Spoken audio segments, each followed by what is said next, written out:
Hi, today I will show you how to wrap a text like this. Thank you so much for being here. It will truly mean the world to me if you hit that subscribe button. Thank you.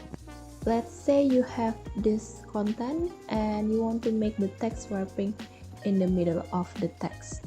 Now copy the text, expand it so it will turn into shape, not the text anymore, and then go to Pathfinder and then click this. Add your stroke and make sure it's quite a thick stroke, and then expand it again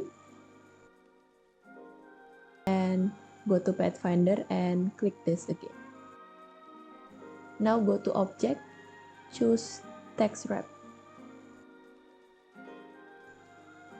and place it in the middle of the text paragraph.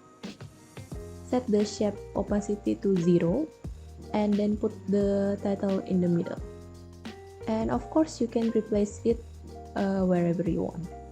I have to address this. Yes, I know there's a typo and I'm too lazy to re-record it. So again, we can just ignore the typo, okay?